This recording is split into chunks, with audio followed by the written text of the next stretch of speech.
നമ്മുടെ ജീവിതത്തിൽ ശരിയെന്ന് തോന്നുന്ന തീരുമാനങ്ങൾക്ക് നാം പ്രാധാന്യം കൊടുക്കുക. മറ്റുള്ളവരുടെ സ്വഭാവ സർട്ടിഫിക്കറ്റിനു വേണ്ടിയാവരുത് നമ്മുടെ ജീവിതം.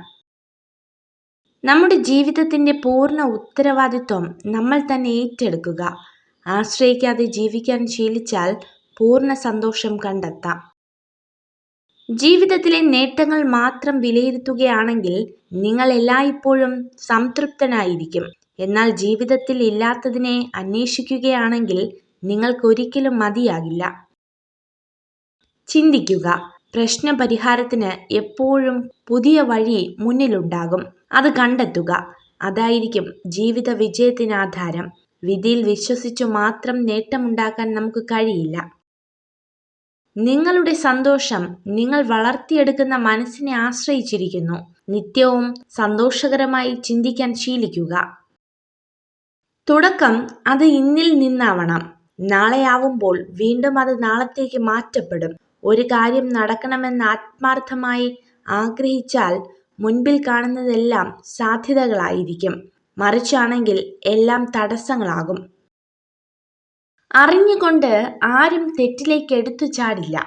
പക്ഷെ അറിയാതെ തെറ്റ് പറ്റി എന്ന് തോന്നിയാൽ ആ തെറ്റ് തിരുത്താതിരിക്കുകയും പശ്ചാത്തപിക്കുകയും ചെയ്യാത്തവർ അറിഞ്ഞുകൊണ്ട് തെറ്റ് ചെയ്തവരെക്കാൾ കുറ്റകരമായി മാറുന്നു. ആരുടെയും മുന്നിൽ വ്യക്തിത്വം അടിയറവ് വെക്കരുത്. നമ്മുടെ വ്യക്തിത്വം മാനിക്കുന്നവരെ തിരഞ്ഞെടുക്കാൻ കഴിയണം. സ്നേഹം മറ്റെന്തിനേക്കാളും വ്യത്യസ്തമാണ്. കാരണം ഒരാളെ സന്തോഷിപ്പിക്കാനും അതിനേക്കാൾ സങ്കടപ്പെടുത്തുവാനും സ്നേഹത്തിനേ കഴിയൂ. അറിവിനേക്കാൾ മഹത്തരമാണ് മനസ്സിലാക്കൽ. നിങ്ങളെക്കുറിച്ച് അറിഞ്ഞവർ ഏറെ ഉണ്ടാവും, മനസ്സിലാക്കിയവർ അപൂർവവും. നിങ്ങളുടെ ലക്ഷ്യം ഒരിക്കലും ഉപേക്ഷിക്കരുത്. നിങ്ങളുടെ ജോലിയെ സ്നേഹിക്കുക. നിങ്ങൾ സ്ഥിരമായി നൽകുന്ന പരിശ്രമത്തിൽ നിന്നാണ് വിജയമുണ്ടാകുന്നത്. പരാജിതർ ചെയ്യാൻ ഇഷ്ടപ്പെടാത്ത കാര്യങ്ങളാണ് വിജയിച്ചവർ ശീലിച്ചെടുക്കുന്നത്. വിജയിക്കാൻ തീരുമാനിച്ചവർ ഒരിക്കലും പരാജയത്തെ ഭയപ്പെടുന്നില്ല. നമ്മൾ വിജയിക്കുകയാണെങ്കിൽ യഥാർത്ഥ ശത്രുക്കളെയും വ്യാജ സുഹൃത്തുക്കളെയും സമ്പാദിക്കും. എന്തു തന്നെയാണെങ്കിലും വിജയിക്കുക.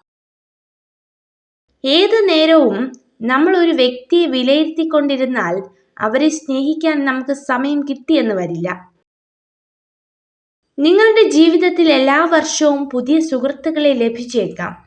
എന്നാൽ ദീർഘകാലമായി നിലനിൽക്കുന്ന ബാല്യ സൗഹൃദങ്ങൾക്ക് പകരമായി മറ്റൊന്നും ഉണ്ടാകില്ല.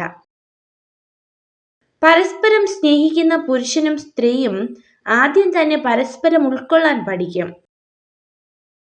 നിങ്ങൾ ഈ വീഡിയോ കണ്ടതിന് നന്ദി. ഇതുപോലുള്ള കൂടുതൽ വീഡിയോകൾക്കായി ചാനൽ സബ്സ്ക്രൈബ് ചെയ്യൂ.